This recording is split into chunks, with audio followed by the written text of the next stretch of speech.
치유 말씀 TV 채널에 들어오신 구독자 여러분, 예수님 이름으로 축복하며 인사드립니다. 저는 서울 방배동에 있는 충만한 교회에서 26년이 넘도록 예수님의 이름과 성령의 역사로 일반 병원에서 고치지 못하는 귀신 축사와 암을 포함한 불치병과 조현병을 포함한 정신질환을 예수님의 이름과 성령의 역사로 치유하는 전인치유 목회자 강용석 목사입니다. 지난 26년 세월 동안 수많은 환자를 예수 이름으로 치유하여 사람답게 살아가도록 인도했습니다. 특별하게 구정 명절 기간인 2월 16일부터 18일까지 매일 오전에 하나님의 음성을 들으며 치유받는 집회를 진행할 것입니다.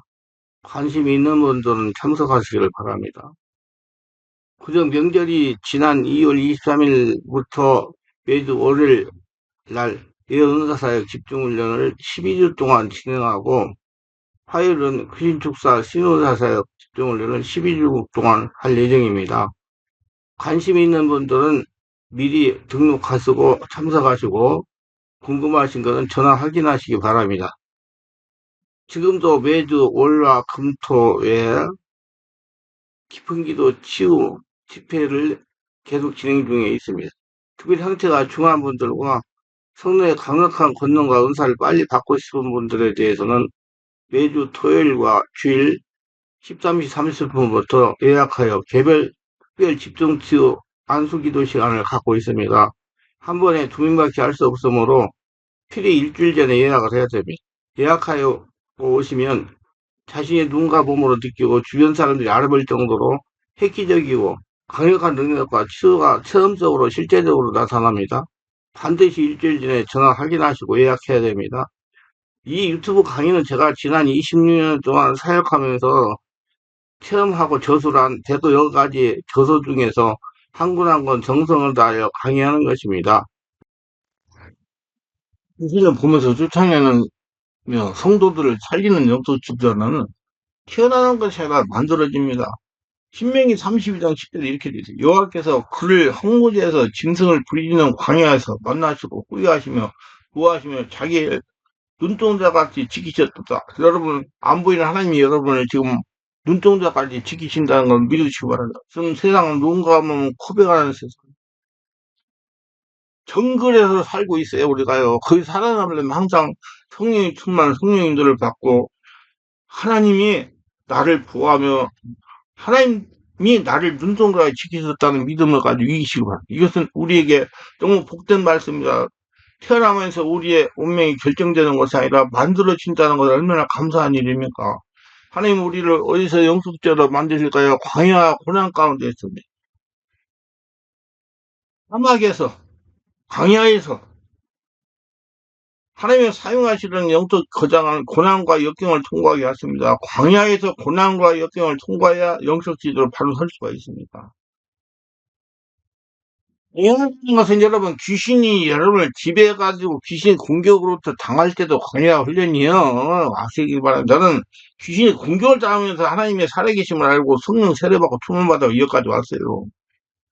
여기서 지도는 분명히 광야에서 만들어진다. 모세도 여호사도 다윗도 엘리야도 엘리사도 광야에서 만들어졌습니다. 보라 내가 너를 연단하였으나 은처럼 하지 아니하고 너를 고난과 풀무에 대하였다. 이사야 44장 10절.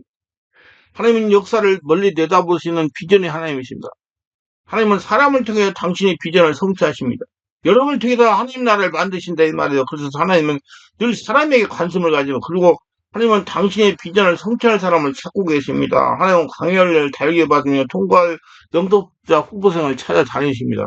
생시할 창조자 영적 수연은 태어나는 것이 아니라 만들어지는 것이다. 온 시대에서 만드는 게 아니라 광야에서 사막에서 문드러집니다. 모세는 40년 동안 미디안 광야에서 양을 치면서 모든 것을 잊고 있었습니다. 근데 40년이 지나서 80세가 되었을 때 하나님께서 모세를 부르셨습니다.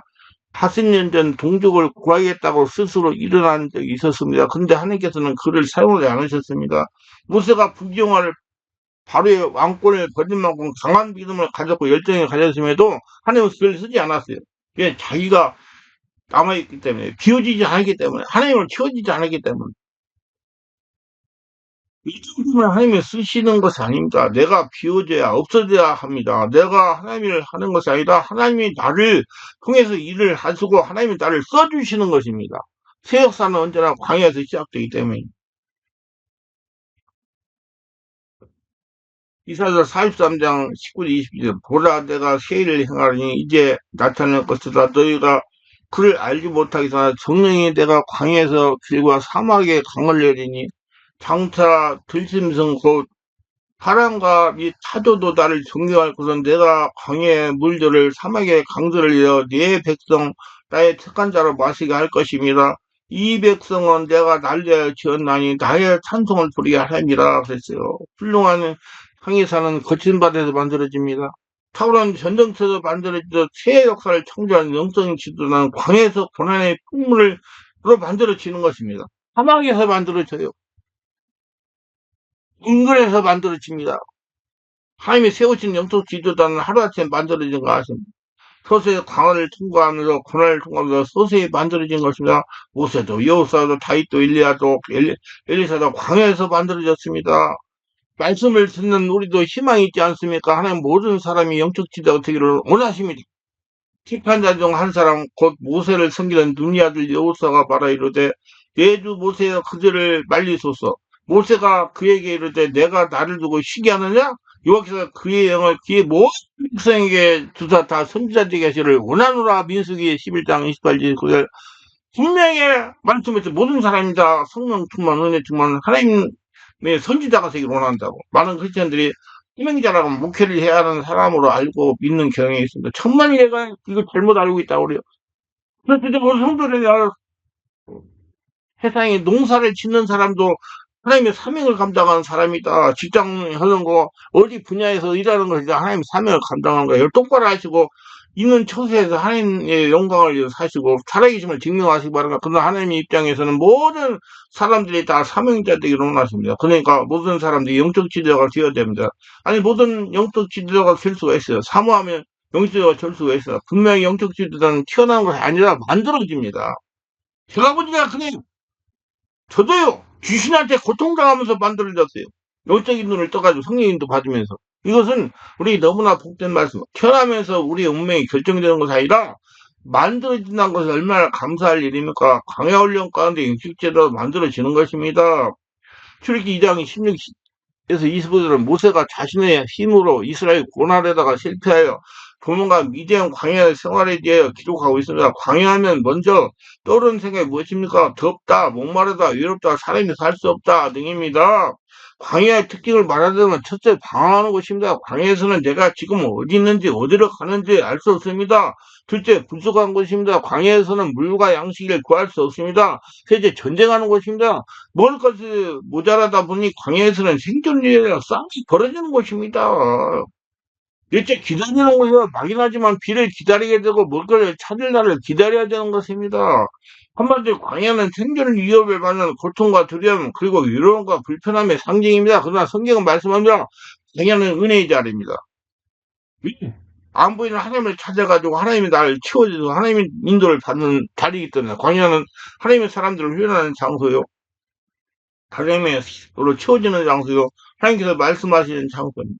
여호와께서 그를 황무지에서 짐승의 부리는 광야에서 만나시고 후회하시면 부하시며 자기를 눈동자까지 지키셨더라. 신명기 32장 10절이라고 말씀하셨어요. 광야에서 만나서 부하시는 장소, 하나님 만나고 처음 하는 장소가 광야라는 것이며 사막이라는 거죠. 정글이라는 거예요. 그리고 내 하나님 여호와께서 이 40년 동안 너로 광야의 길을 걷게 하신 것을 기억하라. 너를 낮추시며 너를 형하라. 네 밤이 어떠한지 그 명령을 지키는지 안 지키는지 알려 하심이라고 신명기 8장 2절에 말씀하셨습니다. 광야는 하나님의 학교라는 겁니다. 우리를 테스트하는 곳입니다. 자신을 버리게 하는 장소입니다. 우리의 믿음을 점검하는 장소로 하나님이 사용하시는 겁니다. 안 보이는 하나님의 주인을 모시는 장소입니다. 이제 믿음의 사람들은 모두가 다 이 광야 학교를 졸업하는 사람들입니다. 여호사를 생각해 보시기 바랍니다. 여호사의 경우라면 그 사실이 더욱 두드러집니다. 그는 모세의 시종으로 근 40년 동안 모세의 비서 역할을 했습니다. 자신이 지도자가 된다는 것은 생각하지 못했던 것 같으며 그렇기 때문에 모세가 죽은 후에 하나님이 자기를 택하여 이스라엘 새로운 지도자 사무려고 할 때 무척이나 당황했습니다. 그런 초기에 그런 모습도 결코 지도할 제목은 아니었습니다. 그러나 지도를 읽고 당황해하며 잔뜩 겁을 먹은 그에게 하나님은 확신과 용기를 불어넣어 주시면서 그를 지도자로 세웠으며 강하고 담대하라 했으며 어디가 함께한다 했으며 기도는 가나안 정복 과정에 그를 통해서 그를 지도로 만들어 가셨던 것입니다. 요셉을 생각해 보세요. 하나님의 꿈에 강렬하게 붙잡힌 그였지만 하나님은 그를 광야에 입학시켰습니다. 그래서 어린 시절부터 형들에게 미움을 받고 눈명을 썼으며 종이 되고 교수가 되었습니다. 그러나 그가 광야에서 보낸 13년간의 시간은 한 나라를 다스릴 만한 지혜와 인격과 믿음을 배우는 시간이 될 수 있었던 것입니다. 안 보이는 하나님을 주인으로 모시는 그런 힘 있는 시간이었습니다. 그 발에 착고에 상하며 그 몸에 쇠사들에 매었으며 곧 여호와의 말씀에 응할 때까지라 그 말씀에 저를 달려나있도다 시편 105편 18, 19절 요셉의 이야기를 들으며 그가 13년간 무고의 감옥에 갇혀 있으면 얼마나 힘들었을까 하는 생각에 잠기곤 합니다. 자세히 읽어보면 요셉의 사무 능력이 뛰어나서 전체 감옥의 행정을 간소들이 그에게 맡겼음을 알 수 있습니다. 그러나 그의 봉사에도 불구하고 그는 꼴을 찾고 쇠사슬에 매인 생활을 해야 했습니다. 모두 하나님께서 요셉을 단련하시는 의도 때문이었습니다. 그 감옥에 있는 동안 높은 고위직 관료들을 섬기는 일을 했다는 사실을 발견합니다. 그들과 교류를 통해 그는 나를 치자는 방법을 터득했을 것입니다. 아무리 희망이 보이지 않는 캄캄한 어둠에 처해 있을지라도 요셉처럼 낙망하지 않고 신앙을 지키는 사람은 빛과 같이 빛나게 될 것입니다. 그러나 고난은 그리스도인들에게 유익한 것입니다. 여러분, 고난은 내게 유익이다. 그 고난 가운데 주의 윤례를 보고 살아계신 하나님을 체험하게 되는 거예요. 다윗도 광야 생활하면서 영적 지도를 만들었어요. 그 대적 사울이 다윗을 죽이러 가기 때문에 사울을 피하여 광야 생활을 합니다. 무려 13년간을 사울을 피해 다녔습니다. 사무엘상 23장 15, 19절에 보면 그일라에서 배신당한 다윗이 십광야의 흑풍 속에 숨어 있었어. 이 사실은 요나단 왕자가 다윗을 찾아왔습니다. 요나단은 다윗 격려하고 믿음을 북돋아주었습니다. 두려워하지 말라. 내 아버지 사울의 손에 내게 미치지 못할 것이다. 너는 이스라엘의 왕이 되고 나는 내 다음이 될 것을 아버지 사울도 한다. 사무엘상 2장 17절. 사울은 다윗을 죽이려고 혈안이 되어 있었는데 아들 요나단 다윗을 도와줍니다. 이런 상황을 시험이라고 합니다. 다윗이 잘못이 있어서 고통받은 것은 배열입니다. 그러나 아무리 잘못이 없는데 선한 사람에게 고통을 당하는 이것은 시험입니다. 시험 생활하면서 이럴 때가 가장 괴로운 것입니다. 식광에 거주하는 어떤 사람이 사울 왕에게 다윗이 여기 있다고 고발했습니다. 사울 왕이 그일라를 공격하려고 징집했던 병사들은 식광으로 이끌고 왔습니다. 다시 마온 광야로 도망쳤습니다. 사울이 다시 마온으로 추격했습니다. 다윗이 포위되어 죽을 위기에 처했습니다. 다윗이 하나님께 살려달라고 기도했습니다. 하나님 응답하셨습니다. 전혀 생각지 못한 일이 발생하여서 블레셋권자가 신곡에 온 겁니다. 사울은 회군하여 그쪽으로 달려갔습니다. 다윗이 살아났습니다. 다윗과 그 추종자들은 광야 생활이던 모세 시대의 사람들처럼 미래에 적각거리는 국가 지도자를 두기에 연단과 실현의 과정을 경험하고 있었습니다. 실질적으로, 체험적으로. 이건 광역훈련을 시키는 거예요. 여러분, 자꾸 시험을 가지고 몇 점 맞아. 여러분, 왜냐하면 하나님은 실제 상황을 놓고 시험하십니다. 여러분, 성도는 시험에 대해 잘 알고 있어야 됩니다. 그래서 시험에 빠지지 않고 시험을 이길 수 있다. 하나님은 시험을 받게 함으로써 성도 연단하고 자기 자신의 신앙 상태를 정확히 진단하게 만들면 광야에서 하나님께서 가장 수준 높은 시험 문제가 성도들로 하여금 예민하게 시험당하게 하는 겁니다. 이 시험에 합격하면 그때 비로소 성도가 원하는 축복을 주십니다. 하나님께서 이렇게 하신 이유는 연단과 시험 없이 축복받을 사람들이 되게 망하기 때문에. 왜냐? 그렇게 연단과 시험을 하니까 내가 살 수 있는 걸 한 개도 없고 내 안에 주인이신 하나님 안 보이는 하나님이 하셔야 된다고 생각하고 하나님께 항상 물어보고 하나님 허락을 하기 때문에 이제 축복을 받는 거예요. 이게 포인트입니다. 하나님 없어지고 하나님의 살아계심을 체험하세요. 죄짓으신 분들 자유가 없어지고 하나님의 살아계심을 체험하세요. 성령 세례받고 충만 받으시게 하라. 말씀만 한다고 되는 거 아니에요. 사울왕이 이런 사람이 제패합니다. 그래서 하나님은 어떤 형태로든 축복받을 사람에게 응답받을 만한 신앙이 있는데 응답해 주시면 잘 감당할 수 있는데 시험해 주십니다. 마가복음 9장에 봉헌의 귀신들 아들을 데리고 오는 아빠는 예수님에게 하실 수 있거든 고쳐다 주시고 못할 것은 그냥 두세요라고 말했습니다. 책망받았습니다. 한심반의 믿음을 가지고 응답을 받을 수 없어요.